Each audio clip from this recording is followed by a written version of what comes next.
Қайырлы күн достар, қалдарыңыз қалай? Әйгерім Шайтемірқыздан сіздерге жалынды сәлем.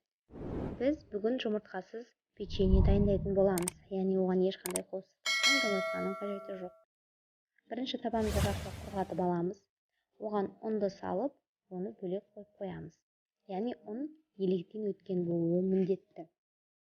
Мен алдын ала електен өткізіп алдым. Және екінші табамызды аламыз, яғни екінші ыдысымызды аламыз, оны да құрғатып аламыз бірінші.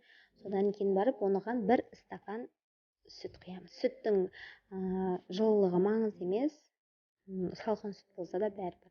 Одан кейін 1 қасық ас содасын саламыз. Және бөлме температурасында тұрған балды саламыз 1 қасық. Балда маңызды емес, әртүрлі балды қолдана берсеңіздер болады.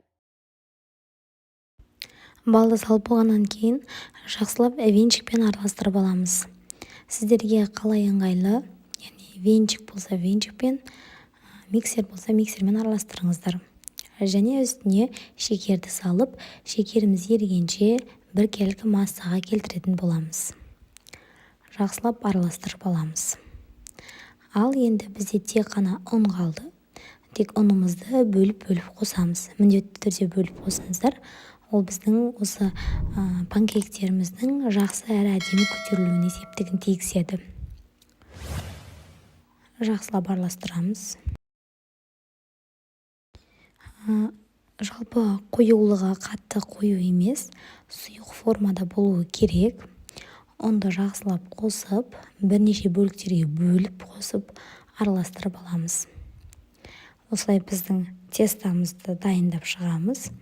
Тестамыз дайын болам дегенше біз газге табамызды қыздырып қоямыз. Бұл сковородкада дайындалатын ең оңай печеньенің түрі. Егер де сізде жұмыртқа болмаған жағдайда дайындалады. Бірінші табамызды жақсылап майлап аламыз. Майлап болғаннан кейін табамызды қыздырып, оттың астын пәсеңдетеміз. Одан кейін қасық, яғни үлкен ас қасықтың көмегімен осылай табамыздың әр жеріне құйып шығатын боламыз. Міндетті түрде құйып болғаннан кейін бетін жабуды ұмытпаңыздар. Міне бетіне осындай көпіршіктері пайда болған кезде бетін жабамыз. Бетін жауып, сәл 1-2 минуттай күтеміз. Одан кейін келесі бетіне аударамыз. Міне бірінші беті осылай сап-сары әп-әдемі күшті болып көтеріліп пісетін болады. Мінекей арасын бөліп көрсетейін. Өте қуыз, әрі өте қатты көтерілген әп-әдемі печенье. Сонымен қатар бұл панкейк. Міндетті түрде арасына салма салсаңыздар болады. Салмасына сіздер шоколад, болмаса басқа да өзіңізге ұнамды дәнектерді, мездерді салсаңыздар болады. Астарыңыз дәмді болсын. Міндетті түрде менің каналыма тіркеліп, төмендегі подписация батырмасын басып, лайк, коммент қалдыруды ұмытпаңыздар. Сіздерден қолдау күтемін. Сіздердің Әйгерім.